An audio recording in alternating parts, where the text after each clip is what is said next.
Bonjour à tous, j'espère que vous allez bien. Aujourd'hui, on va parler de la guerre Iran-Irak qui a eu lieu entre 1980 et 1988. On va aborder un peu les causes de la guerre, un peu les conséquences aussi. Tout d'abord, il faut savoir que officiellement, la guerre entre l'Iran et l'Irak a commencé le 22 septembre 1980. Et c'était dans quel contexte? C'est lorsque le Conseil de commandement de la révolution irakien a donné l'ordre à l'armée de porter des coups décisifs aux objets militaires iraniens. Donc c'est l'Irak, a priori, qui a déclenché cette guerre contre l'Iran. C'est quoi le Conseil de commandement de la révolution irakien? Ce conseil, c'est un conseil qui a été créé après le coup d'État militaire irakien qui a eu lieu en 1968 et il a exercé jusqu'en 2003, date de sa dissolution, à la fois le pouvoir exécutif et législatif. Et dans ce temps-là, le président de ce conseil, évidemment, c'était Saddam Hussein.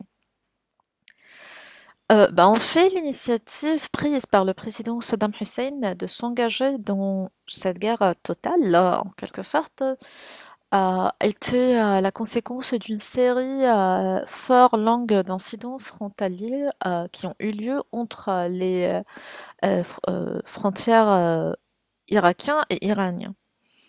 Mais la raison, disons, directe qui a mené vers le déclenchement de cette guerre-là, c'est la révolution iranienne.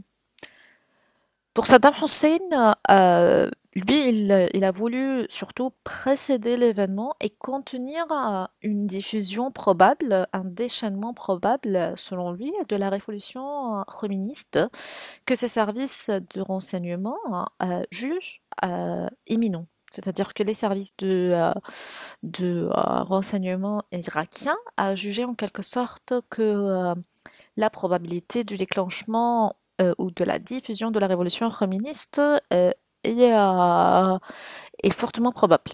Et comme nous l'avons déjà rappelé la dernière fois, l'une des bases essentielles de la révolution iranienne, c'est surtout d'assurer non pas seulement le bon déroulement de la révolution au sein de l'Iran, mais aussi c'est la question de l'exportation de la révolution iranienne au-delà de l'Iran. Et ça représente évidemment une menace directe pour le côté irakien.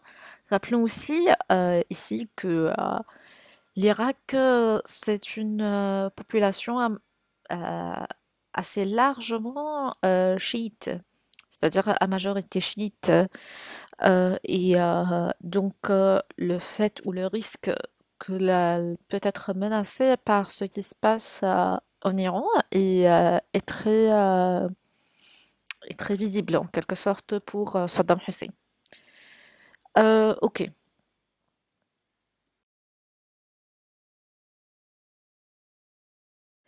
Donc, la révolution islamique qui a porté l'ayatollah Khomeini au pouvoir en Iran en 1979 était la raison directe, en quelque sorte, de la guerre déclenchée par le côté irakien le 22 septembre 1980. En envahissant l'Iran, Saddam Hussein, en quelque sorte, il espère profiter du désordre révolutionnaire pour élargir sa fenêtre maritime sur le Shatt al-Arab. Comme vous voyez un peu cette carte-là, ici, Shatt al-Arab, c'est vraiment le fleuve frontalier entre l'Irak et l'Iran. Et dans ce contexte-là, Saddam Hussein a voulu, d'un côté, mettre fin à un risque probable de la diffusion de la révolution iranienne, hein, d'un côté, et de l'autre côté, il espère profiter du désordre révolutionnaire, de ce qui se passe là-bas en Iran à ce moment révolutionnaire, pour élargir sa fenêtre maritime sur le Shatt al-Arab, ce fleuve frontalier entre lui et l'Iran. Et après une rapide avancée de l'Irak, les contre-offensives iraniennes ont ramené le front sur les frontières internationales fixées entre les deux pays par l'accord d'Alger en 1975. J'espère que vous vous en souvenez un peu. Nous avons déjà traité cet accord-là, l'accord d'Alger, quand nous avons discuté de la rivalité qui était déjà entre l'Iran et l'Irak sous le règne du Shah. Et nous avons déjà dit que sous le règne du Shah, si vous en souvenez, l'imam Khomeini, bien avant la révolution, il a été en Irak. euh, Il était réfugié là-bas et l'Irak a bien accueilli l'imam Khomeini pour plusieurs raisons. Et l'une de ces raisons principales là, c'était la rivalité qui existe entre l'Iran et l'Irak. En 1975, nous l'avons déjà dit que c'était la signature de l'accord d'Alger. Et après cet accord-là, surtout, c'est l'imam Khomeini a quitté le territoire irakien après, évidemment, la demande des autorités irakiennes. Et donc, nous allons voir un peu comment cette guerre-là a été déclenchée, quelles sont les raisons de cette guerre-là, tout en ayant en esprit, comme ça, en gardant en esprit que notre question ici, ce sera comment la guerre Iran-Irak a-t-elle façonné la géopolitique actuelle du Golfe? Comment cette guerre-là a façonné la géopolitique du Golfe d'une manière ou d'autre et pour quelles raisons? Quelles sont les raisons, les différentes raisons? Bah, nous avons dit la raison directe, c'était la révolution iranienne. Est-ce qu'il y a d'autres raisons ou non? Quelles sont les conséquences de cette guerre-là? Nous allons voir aussi comment plusieurs acteurs ont été impliqués dans cette guerre-là. C'est pas seulement l'Irak et l'Iran, mais c'est une guerre qui a nécessité l'implication des forces occidentales, même l'implication de certains États du Moyen-Orient.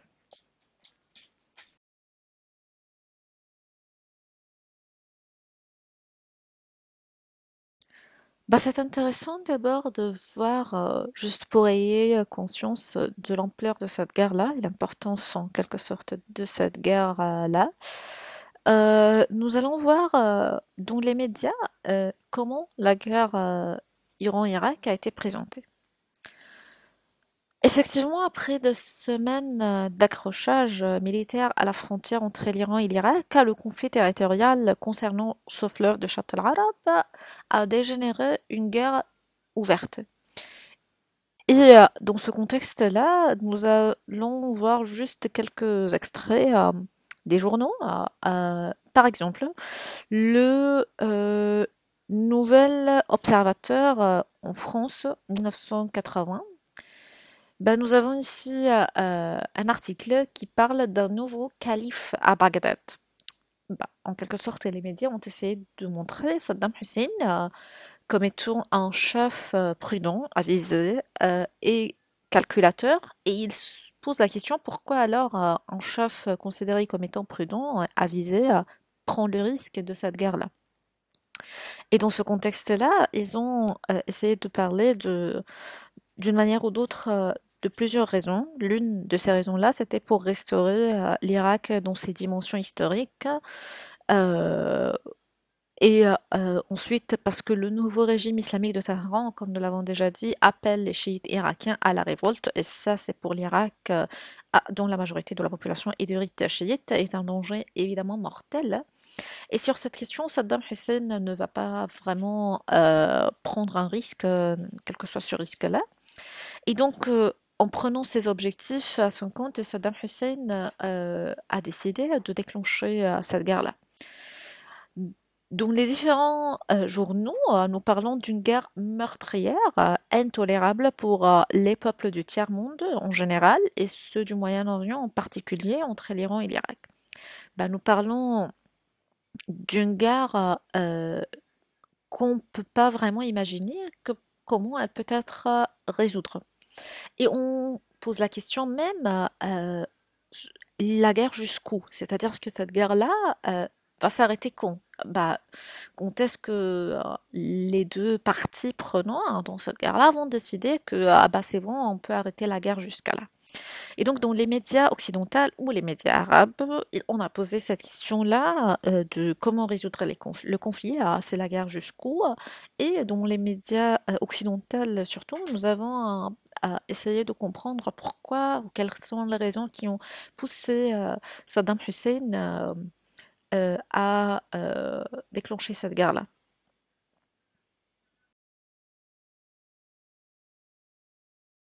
Bah, vous pouvez voir ici un extrait, c'est le journal du L'Orient du jour, qui parle toujours de cette question-là, l'Iran et l'Irak, la guerre ouverte. C'était surtout après le bombardement des aéroports et des bases militaires iraniennes par les forces irakiennes. Et dans ce cadre-là, on peut voir la photo de Carter à gauche, où on parle des tentatives ou des démarches prises par Carter, juste pour tenter de désamorcer le conflit, pour essayant de poser la question toujours de c'est la guerre jusqu'où, comment on peut résoudre un tel conflit en quelque sorte. Donc déjà, la couverture médiatique de cette guerre-là était très intéressant et a été très bien présenté soit dans les médias occidentaux ou bien dans les médias du Moyen-Orient.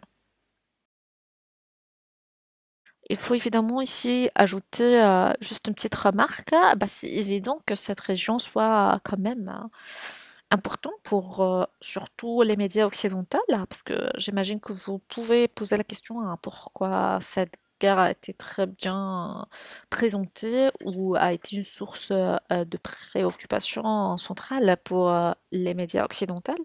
Bah déjà, les exemples que nous avons cités, soit cet extrait du journal, là, ou bien ce que nous avons déjà cité euh, juste quelques minutes avant, en parlant des extraits qui ont traité le nouveau calife à Bagdad, le nouvel observateur en France, ou les autres journaux qui ont parlé de comment résoudre le conflit ou la guerre jusqu'où. Bah pourquoi déjà on a donné cette importance-là à la guerre? Évidemment, parce que cette région, c'est une région qu'il faut toujours pas oublier, riche en pétrole. Et elle devient d'un jour au lendemain le théâtre d'affrontements violents entre l'aviation des deux États. Et dans ce contexte-là, les États-Unis et l'URSS, rappelons toujours que nous sommes bien dans le contexte de la guerre froide en 1980 jusqu'à 1988. Et donc, les deux côtés, même si, et nous allons le voir, prendront la neutralité dès le début du conflit, bah quand même, la guerre qui a duré 8 ans a été une source et doit être une source de préoccupation centrale pour les médias occidentaux parce que c'est une région primordiale pour les différentes forces occidentales ou même pour l'Union soviétique. Euh, et comme nous l'avons déjà dit, l'Iran, c'était avant l'imam Khomeini, c'était l'avant-garde du Golfe. Et en quelque sorte, on vient de deviner, est-ce que l'Irak veut prendre ce rôle-là, se présenter comme étant l'avant-garde de l'Occident, hein, au lieu de l'Iran après la révolution iranienne? Et donc, ça, c'est juste pour comprendre la question de la couverture médiatique de cette guerre-là, dont les médias, surtout occidentaux, est une question quand même importante et intéressant de savoir ses racines et de les rappeler toujours. Ok, bah, parlons des causes de la guerre Iran-Irak. Nous l'avons déjà cité en introduction comme ça, les raisons en quelque sorte derrière cette guerre-là. Mais avec un peu plus de détails, la guerre entre l'Iran et l'Irak est déclenchée dans le contexte immédiat de l'opposition de Saddam Hussein aux chiites d'Irak. Bah, Saddam Hussein, il a craint une contagion de la révolution islamique à l'Irak et le problème surtout que les chiites irakiens ont commencé en quelque sorte de s'opposer contre le régime de Saddam Hussein.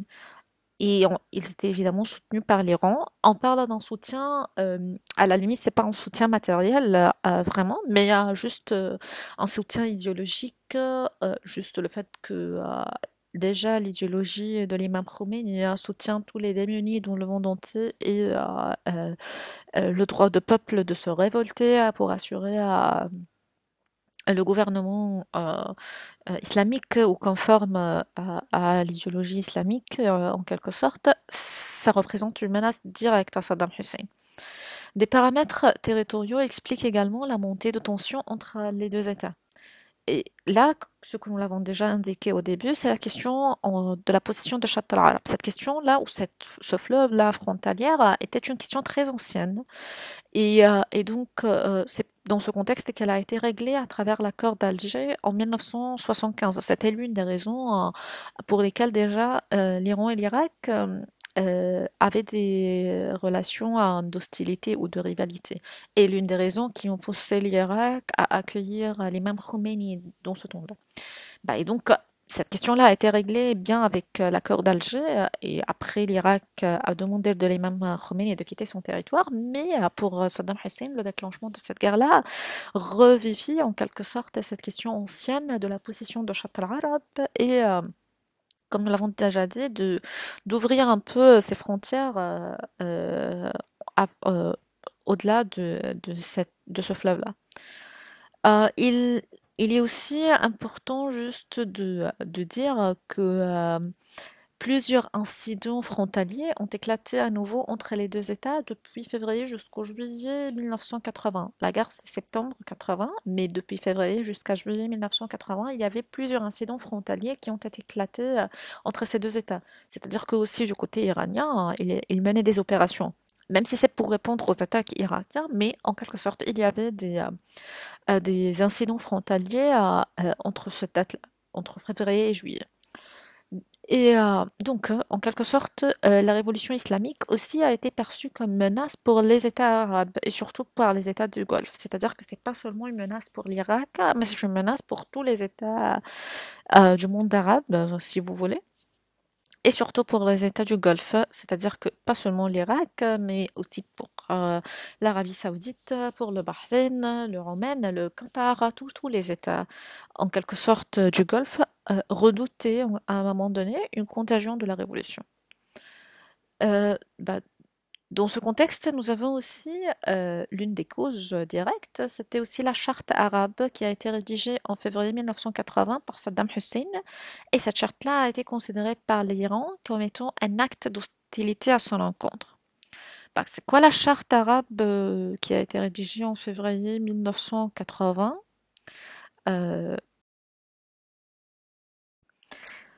Euh, oui, c'est quoi donc la charte arabe qui a été rédigée en février 1980? En fait, cette charte-là a été composée de 8 articles destinés a priori de garantir la sécurité des États arabes. Et cette charte a été bah, évidemment rédigée dans le contexte de la révolution islamique iranienne qui a porté au pouvoir l'ayatollah Khomeini.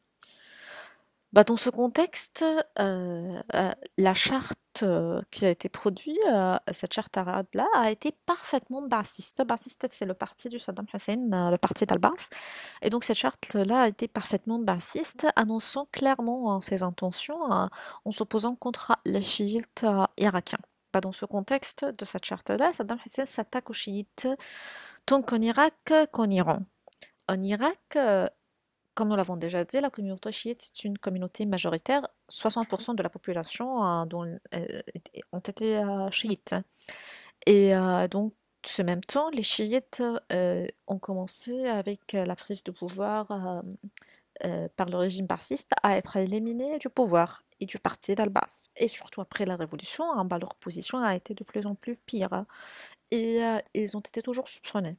Cette communauté, en quelque sorte, a été perçue comme menace par Saddam Hussein, menace pour la stabilité politique de l'Irak et menace même pour la stabilité politique de la région tout entière. Et de plus, les chiites d'Irak ont été organisés autour de l'ayatollah irakien qui s'appelle Bakr al-Sadr à Karbala et à Najaf. Comme nous l'avons déjà dit, Najaf c'était le centre du chiisme en Irak, comme en Iran. Ah, et donc, la guerre entre l'Irak et l'Iran a été déclenchée dans ce contexte immédiat de l'opposition aux chiites et l'aide qui peut être apportée par l'Iran à ces chiites-là, et en quelque sorte pour assurer et garantir la sécurité des États arabes face à cette menace chiite. Donc, la charte arabe a été parfaitement une charte qui donne plus de pouvoir justement au régime d'Al-Baas irakien. Et l'Occident, même dans ce temps-là, était trop occupé a aidé Saddam Hussein dans sa lutte contre Khomeini, justement parce que aussi l'Occident craigne en quelque sorte cette révolution-là, et l'Iran, comme nous l'avons déjà dit, c'était l'avant-garde euh, du Golfe sous le régime du Shah, et donc on a cru que Saddam Hussein peut être capable de mettre fin à cette révolution-là à travers ce conflit. La révolution islamique inquiète en quelque sorte donc les États de la région et notamment les États du Golfe, et c'est pour cela que la question du déclenchement de cette guerre-là a été soutenue même par des États arabes. Ben enfin, l'Iran a interprété cette charte arabe de février 80 comme étant un acte d'hostilité à son égard. Et par cette attaque, Saddam Hussein a voulu renverser la République islamique d'Iran, récupérer des avantages territoriaux abandonnés par l'accord d'Alger, qui a déjà défini les frontières entre l'Iran et l'Irak, et surtout faire de l'Irak un État puissant. Et ça, c'est très important, parce que même cette charte rédigée en 1980, elle vise en quelque sorte d'assurer ça, que l'Irak, c'est un État puissant, c'est le nouvel d'ailleurs du Golfe, et il voulait assurer cette puissance irakienne en quelque sorte au niveau régional qu'au niveau mondial aussi. Donc ce sont les causes de la guerre Iran-Irak, en quelque sorte, différentes causes, causes directes, causes aussi indirectes, des causes liées à la révolution iranienne elle-même, des causes aussi liées à la question de conflits territoriaux et les avantages territoriaux qui ont été abandonnés par l'accord d'Alger de 75, et des raisons aussi pour faire de l'Irak un État puissant de nouveau. Voyons alors les opérations militaires qui ont eu lieu durant cette guerre-là. Saddam Hussein, en quelque sorte, en menant cette guerre-là, il a estimé que l'Iran est affaibli sur le plan militaire en raison de la révolution islamique. C'est-à-dire que pour lui, la guerre devient comme ça du jour au lendemain, après la révolution islamique, le Shah a quitté déjà le territoire, l'imam Khomeini vient de s'installer, et en quelque sorte, il a considéré que déjà l'Iran est quand même affaibli sur le plan militaire, et donc il n'était pas en train d'attendre vraiment une réponse agressive du côté iranien. Mais en réalité, l'attaque de l'Irak a mobilisé la population iranienne. Et effectivement, la population iranienne a été stimulée, en quelque sorte, motivée pour s'engager dans l'armée, de plus en plus, pour défendre son pays à l'Iran. Saddam Hussein a en quelque sorte été obligé de réviser alors ses prévisions de succès rapide, parce que lui, il comptait dans un premier temps qu'il va réussir à avoir un succès très rapide, parce que sur le plan militaire, l'Iran est très faible. Mais cela n'a pas eu lieu. Par contre, la population a été euh, très motivée à s'engager dans l'armée. Les Irakiens, dans ce contexte-là, ont occupé en septembre des positions dans le nord et au centre de l'Iran. Au sud, les villes qui sont dans la région du Chatt al-Arab tombent aussi en octobre. Mais euh, en décembre et 80 jusqu'à décembre 81, donc Saddam Hussein a réussi à, disons entre guillemets, à assurer quelques bénéfices comme ça entre septembre et jusqu'à décembre. Mais à partir du décembre 80 jusqu'à décembre 81, les positions des deux armées n'évoluent pas.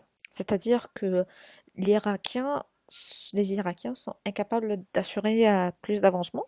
Et de l'autre côté aussi, les Iraniens sont incapables d'assurer aussi un avancement net. Et dans ce contexte, les Iraniens aussi ont refusé de négocier avec l'Iran pour mettre fin à ce combat-là. Fin 81, l'armée iranienne a réussi à reprendre quelques régions qui se situent, ou quelques villes, disons, qui se situent dans la région du Chatt al-Arab. Et ce succès se poursuit par la reprise en 82 du centre de pays qui a été sous le contrôle irakien, comme nous l'avons déjà dit. L'armée irakienne, dans ce contexte, fuit et des milliers de soldats ont été emprisonnés par les forces iraniennes. Fin mai, aussi, des nouveaux villages et villes qui ont été sous le contrôle irakien sont en train d'être de nouveau entre les mains des Iraniens. Et dans ce contexte, en revanche, l'armée irakienne maintient ses positions dans le nord, c'est-à-dire que dans le sud, on vient d'avoir plus d'avancements iraniens qui sont en train de récupérer de nouveau les villes qui ont devenu sous le contrôle irakien. Au centre-ville même, nous avons commencé à avoir un avancement net des Iraniens à assurer la réappropriation de ces villes-là de nouveau. Mais au nord, l'armée irakienne maintient toujours ses positions. Dans ce contexte, c'était le cessez-le-feu voté en juillet 82 par le Conseil de sécurité des Nations Unies. Et les Iraniens ont refusé cette cessez-le-feu et ont décidé de poursuivre les combats.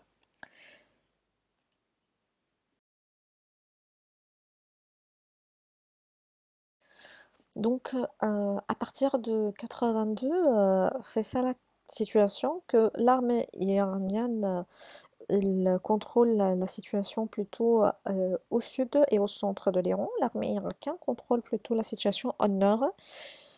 Allant plus loin, l'Irak a commencé à bloquer les installations pétrolières d'Iran. Euh, de son côté, l'Iran a poursuivi toujours la guerre terrestre, notamment vers les villes irakiennes situées sur Shatt al-Arab. En avril 84, l'Irak lance la guerre des villes par des attaques aériennes à laquelle les Iraniens ripostent par des tirs de missiles sur Bagdad. 86, l'armée iranienne reprend les attaques terrestres et dans cette même année aussi, 86, les Iraniens ont commencé de lancer la guerre des pétroliers et ils ont commencé à attaquer plusieurs tankers koweïtiens. Pourquoi koweïtien? Parce que le Koweït a apporté un soutien à l'Irak durant cette guerre-là contre l'Iran. Donc le Koweït a soutenu l'Irak contre l'Iran et à la limite, pour le côté iranien, c'était le moment d'attaquer aussi les supporters de l'Irak. Les attaques contre les pétroliers ont provoqué en quelque sorte la demande d'aide du Koweït auprès des grandes puissances parce que à ce moment-là, c'est-à-dire à partir de 86, les attaques iraniennes sont au-delà de la frontière irakienne elle-même. C'est-à-dire qu'on commence à attaquer les autres États qui viennent de soutenir l'Irak. On n'attaque pas seulement, c'est-à-dire l'Iran, on n'attaque pas seulement les États qui viennent de lui attaquer, c'est-à-dire l'Irak. On va au-delà des frontières irakiennes et on est en train d'attaquer aussi les autres États qui ont juste aidé l'Irak contre l'Iran et dans un premier lieu, c'est le Koweït.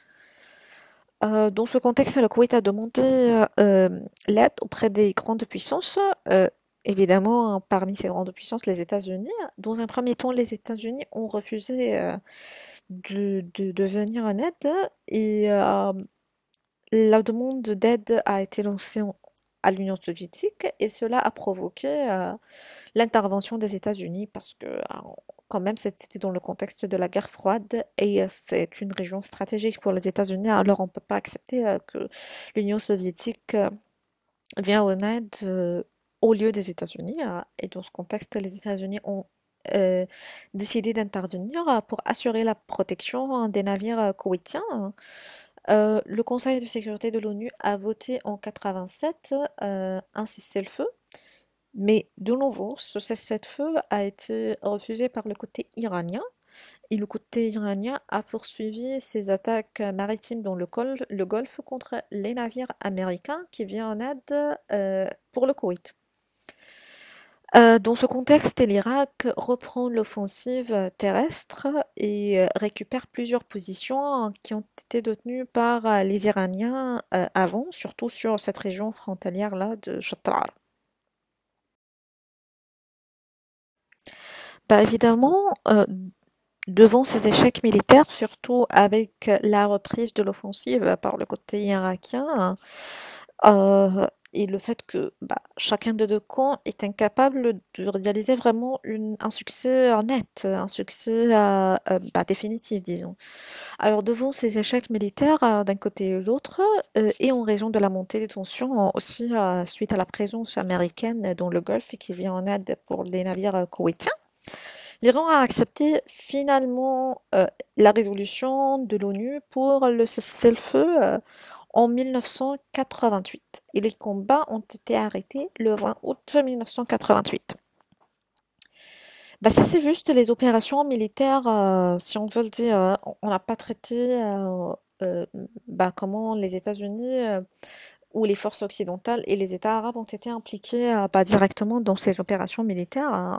On a juste parlé de l'intervention des États-Unis pour comprendre toujours l'évolution de ces opérations militaires.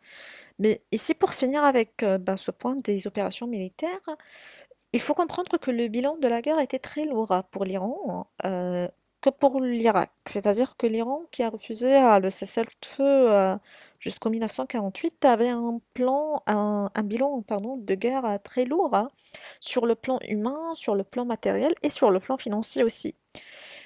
Et pour l'Irak, sur le plan économique, euh, l'Irak avait aussi vraiment des grands problèmes. Évidemment, après cette guerre-là, l'Irak, pardon, sort très endetté de cette guerre-là, notamment auprès des monarchies du Golfe, hein, parce que sur le plan extérieur, Saddam Hussein, il a été présenté comme étant le défenseur des sunnites au Moyen-Orient, hein, et il voulut se présenter comme une puissance régionale, hein. Ça c'est vrai, mais quand même, il a subi un coup financier très important.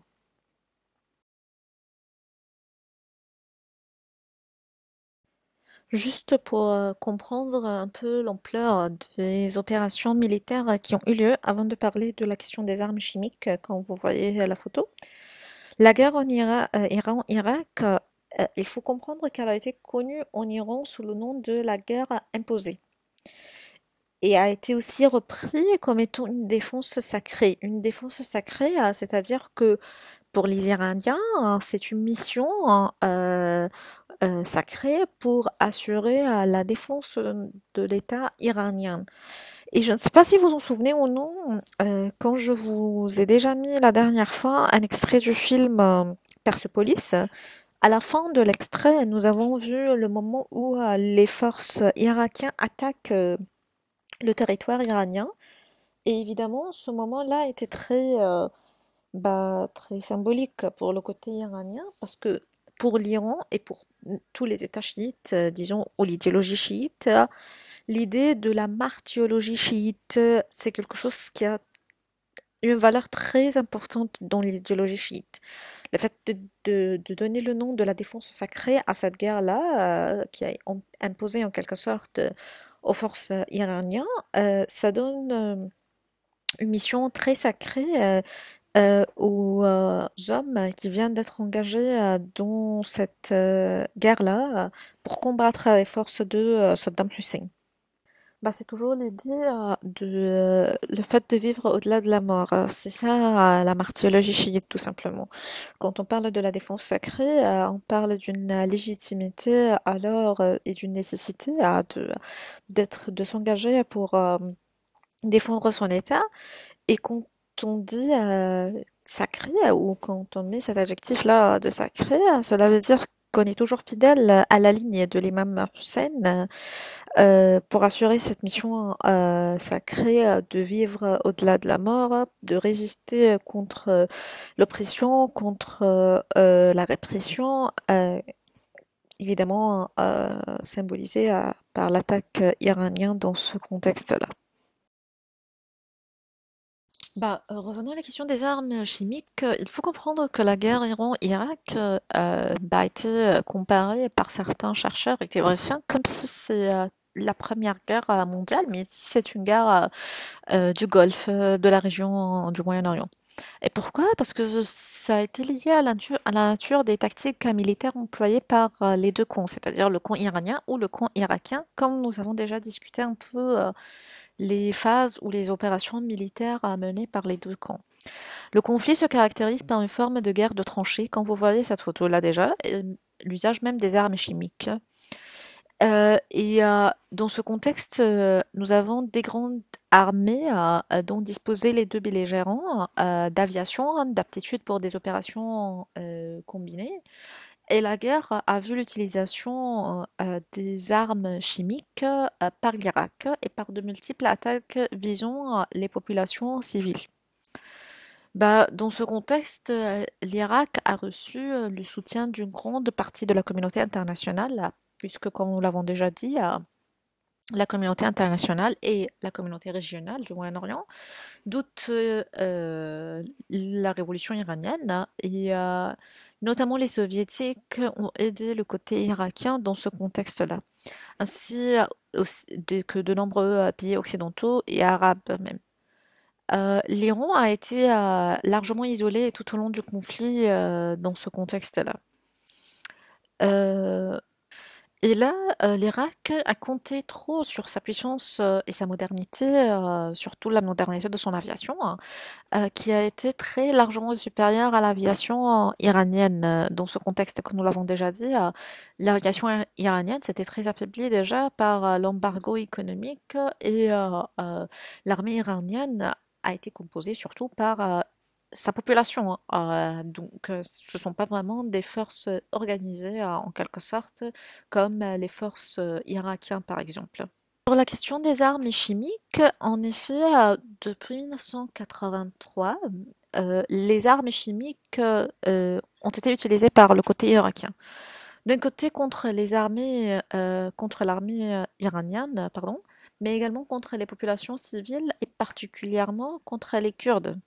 Sans réaction notable vraiment de la communauté internationale dans ce contexte-là, même si il faut juste mettre ça entre parenthèses, que l'Irak a signé le protocole de Genève de 1925 et normalement le protocole de Genève il interdit l'utilisation des armes chimiques.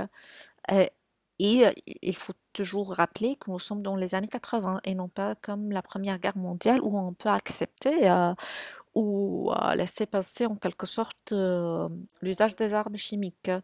Alors ça, c'était un élément crucial dans l'évolution de la guerre en quelque sorte. Bah, voyons alors la question de l'implication occidentale dans le conflit et l'implication des pays du Moyen-Orient. Bah, pour l'implication occidentale dans le conflit ou dans la guerre, nous avons déjà parlé un peu du rôle américain et soviétique qui vient pour aider l'Irak a priori. Il ne faut pas aussi oublier que c'est dans ce contexte-là que c'était l'événement de la prise d'otages qui a eu lieu en Iran. Et donc déjà, dans ce contexte, les États-Unis, si elle avait déjà un problème avec l'Iran dès la proclamation de la révolution islamique, alors l'investissement de ce qui a eu lieu à l'ambassade américaine à Téhéran et la longue prise d'otages l'échec de l'opération destinée à libérer les otages en quelque sorte, c'était l'une des raisons pour encourager alors les États-Unis à, disons, à venir en aide pour le côté irakien. Durant cette période, les relations diplomatiques entre l'Iran et l'Irak ont été gelées a priori. Dans ce contexte-là, nous avons aussi une implication des autres pays. Bah, par exemple, nous avons d'autres grandes nations qui sont impliquées d'une manière directe ou indirecte dans ce conflit-là, surtout à travers les ventes d'équipements militaires. Bah, dans ce contexte, nous avons par exemple, selon l'Institut de recherche sur la paix de Stockholm, bah, cet institut-là a indiqué que 52 États ont fourni des armes à l'Iran ou à l'Irak durant le conflit. Et 29 pays ont fourni même des armes aux deux États, c'est-à-dire au côté irakien et au côté iranien à la fois. L'Institut international de recherche sur la paix de Stockholm, c'est un institut d'études stratégiques qui a été fondé en 66 pour célébrer 150 ans de paix ininterrompue en Suède. Et sa tâche, c'était surtout d'étudier les sujets d'importance de conflit et de la coopération pour assurer la paix mondiale. Euh, à titre d'exemple, pour comprendre aussi comment d'autres grandes nations ont été impliquées de façon directe ou indirecte dans le conflit. Prenons l'exemple de la France. La France a été considérée comme étant le deuxième fournisseur d'armes de l'Irak et elle a même formé les pilotes irakiens et a essayé de fournir secrètement au même temps à l'Iran environ 450 000 obus d'artillerie. Et dans ce contexte-là, on peut considérer la France comme étant l'un de ces pays-là qui a priori, disons, fourni les armes aux deux camps, hein, le camp iranien pardon, et le camp irakien à la fois. D'autres États ont été impliqués dans cette guerre-là. On parle surtout des États du Moyen-Orient. Nous avons l'Arabie Saoudite, le Koweït, que nous l'avons déjà mentionné au début, et les autres monarchies de la péninsule arabique ont largement financé l'effort de la guerre iranienne. Comme nous l'avons déjà indiqué, à la limite, la raison principale, c'était la crainte d'une contagion révolutionnaire vers leur propre population chiite. L'Arabie Saoudite, déjà dans la région de Hsa, nous avons une large population chiite là-bas. On dit pas qu'en Arabie Saoudite, nous avons une majorité chiite. Évidemment, c'est pas ça l'idée, parce que la majorité, c'est évidemment sunnite, majorité absolue. Mais dans juste cette région-là de l'Ahsa et la région d'Al-Qatif, c'est le sud un peu, nous avons genre, une population chiite. C'est une minorité, oui, mais quand même, elle existe. Et avec la révolution iranienne, on craint toujours que cette minorité peut être mobilisée contre le régime saoudien à un moment donné.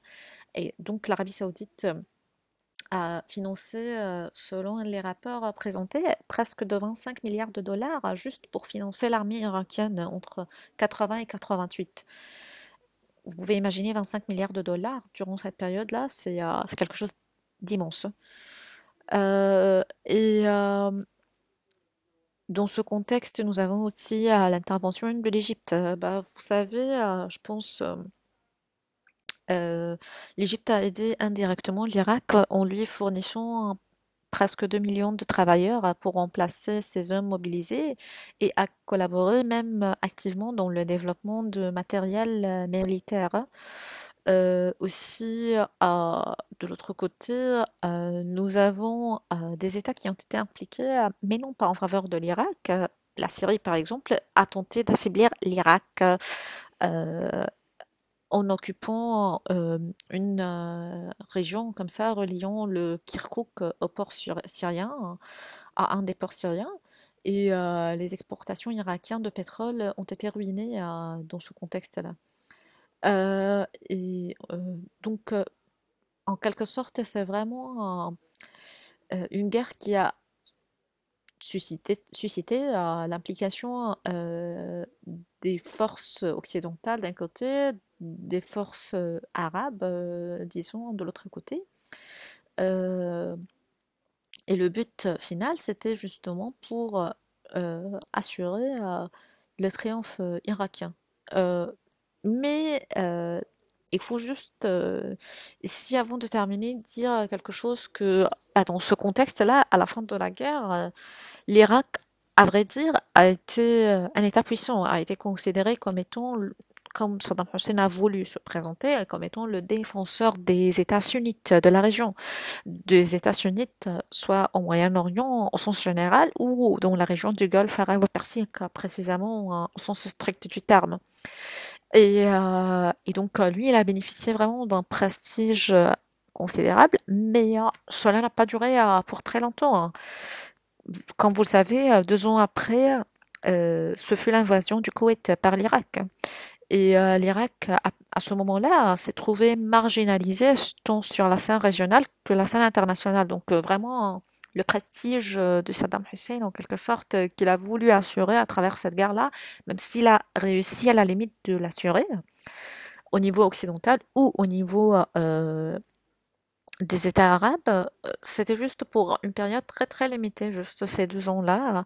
Une fois que l'Irak déclenche la guerre contre le Koweït, elle a été marginalisée fortement.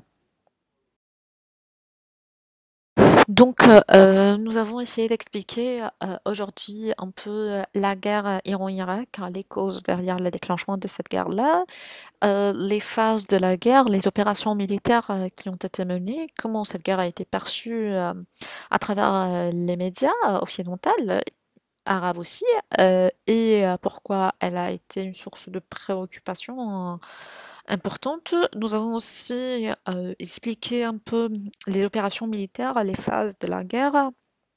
Et nous avons vu comment la guerre a exigé en quelque sorte l'implication occidentale, soit d'une manière directe ou indirecte, comme nous l'avons expliqué, et l'implication aussi des États arabes.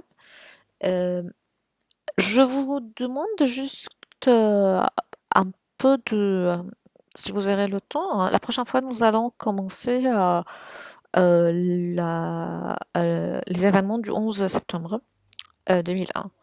Mais juste, c'est intéressant de parler peut-être la prochaine fois, ou si vous aurez le temps de juste de faire une petite recherche sur ça, ou de juste pour vos informations, hein, c'est ça l'idée, c'est de trouver un peu quelques informations sur le scandale de l'Iran Gate. Bah, vous pouvez chercher sur Internet, vous allez trouver pas mal d'informations. L'Iran Gate, c'est un scandale là, qui a été révélé en octobre 84. C'est durant le contexte de la guerre Iran-Irak. Et en quelque sorte, bah, l'idée de l'Iran Gate, c'était de voir comment les États-Unis est en train de vendre secrètement à Téhéran des armes dont le profit irait aux contre-révolutionnaires du Nicaragua. Euh, Pourquoi? Parce que dans ce temps-là, euh, si vous aurez le temps juste de faire cette recherche, juste avant de terminer, euh, c'est intéressant de conclure en disant que cette guerre ne s'est pas inscrite dans le cadre d'un affrontement Est-Ouest. C'est-à-dire que c'était pas vraiment inscrit dans le cadre d'affrontement Est-Ouest, qui est déjà le cadre d'affrontement hein, qui, euh, qui marque la phase de la guerre froide normalement. C'est-à-dire que normalement, chacun des belligérants avait des alliés et des ennemis dans un camp et dans l'autre. Bah, dans ce contexte-là, c'est intéressant peut-être de rappeler euh, comment, par exemple, Moscou ou Paris ont été fournisseurs en armes de Bagdad, mais comment aussi il y a des États, comme la France, nous l'avons déjà dit, ont essayé de fournir des armes aux deux côtés, c'est-à-dire le côté iranien et le côté irakien aussi. Bah, dans ce contexte, c'est aussi intéressant de rappeler que malgré la perception négative à l'égard de la République islamique, en quelque sorte, bah, Washington a livré d'une manière secrète des armes à l'Iran, ce qui a été reconnu comme étant l'Iran Gate, le scandale de l'Iran Gate. Bah, pourquoi? C'est pas évidemment pour qu'il faire le combat contre l'Irak. C'était surtout dans un autre contexte. Nous allons le voir juste comme ça en conclusion pour juste comprendre cette idée que normalement la guerre c'est plus complexe que juste cette distinction nette entre Est et Ouest. Donc c'est quoi l'affaire de l'Iran Gate? Bah, c'est un scandale politico-militaire survenu aux États-Unis dans les années 80, hein. C'était le mandat de Reagan dans ce temps-là. Et l'idée, c'était que les responsables du gouvernement fédéral américain ont soutenu d'une manière secrète euh, euh, le trafic des armes vers l'Iran malgré l'embargo qui a été imposé contre l'Iran et malgré déjà la perception négative de la révolution iranienne. Bah, l'administration a espéré pouvoir utiliser les produits de la vente d'armes pour financer quoi? Pour financer en quelque sorte les contrats. Les contrats, c'est CONTRAS et cela veut dire la lutte contre euh, les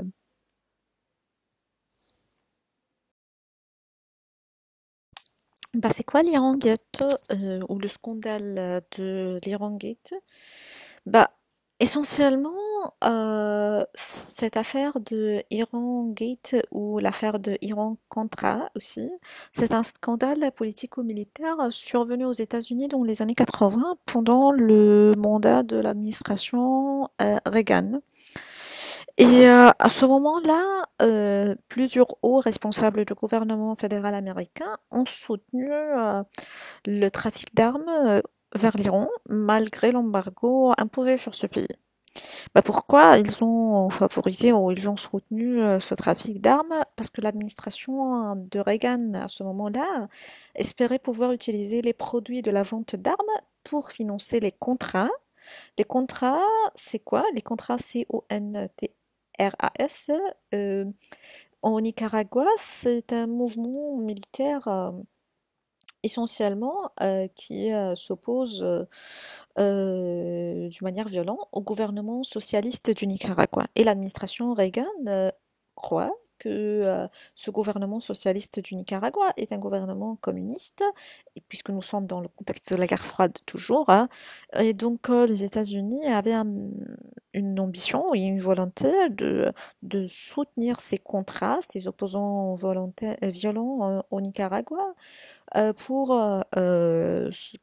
assurer en quelque sorte la fin du gouvernement socialiste communiste là-bas.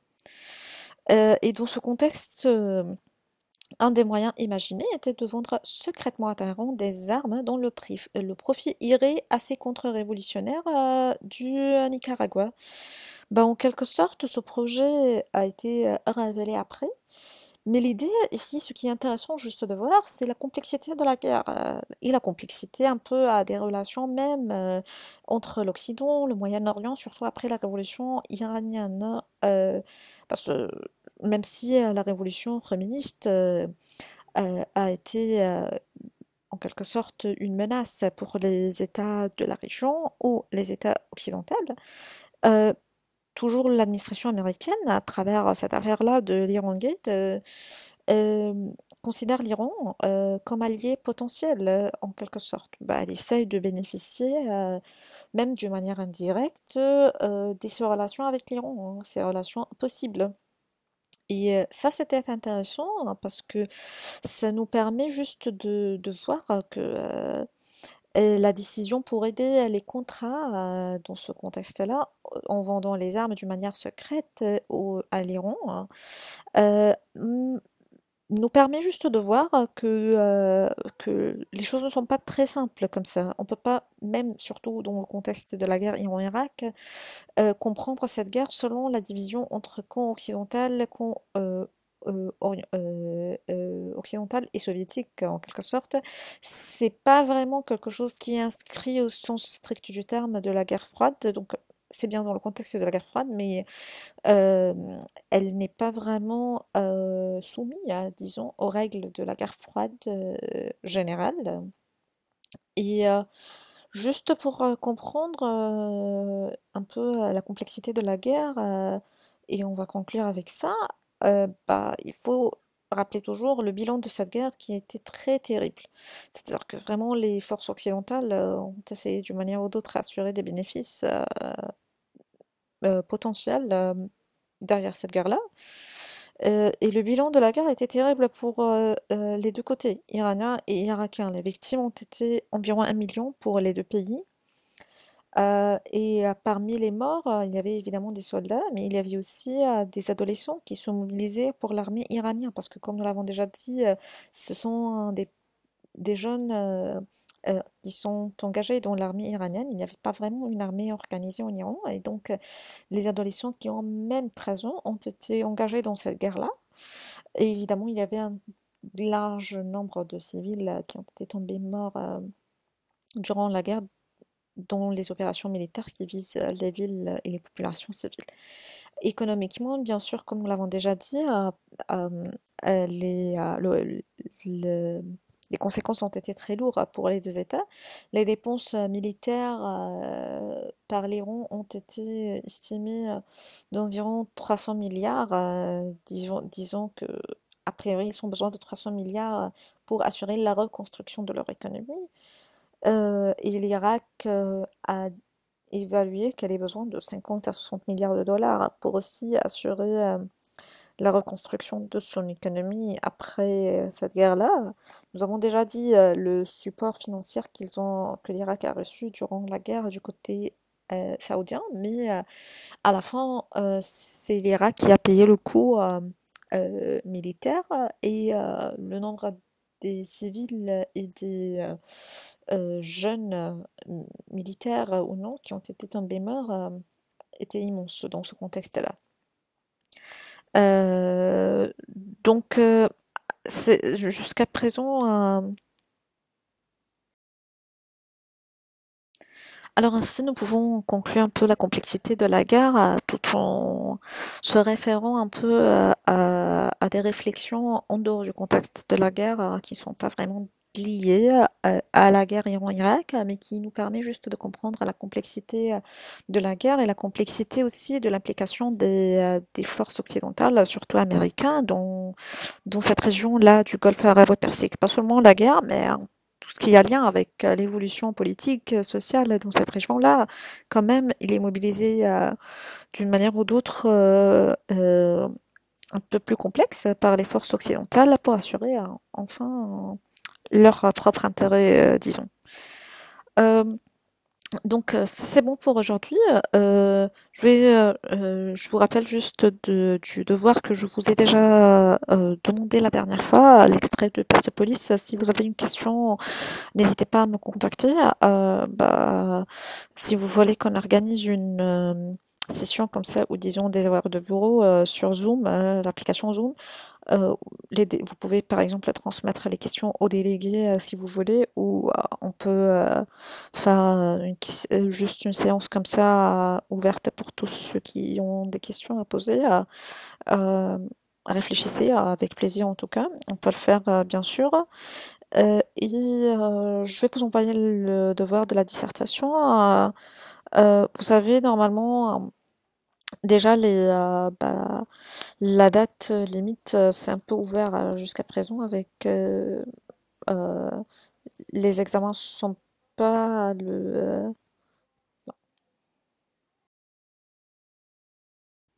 pour le devoir de la dissertation, normalement, ça sera à rendre, disons, fin avril, début mai. Donc, vous avez largement le temps.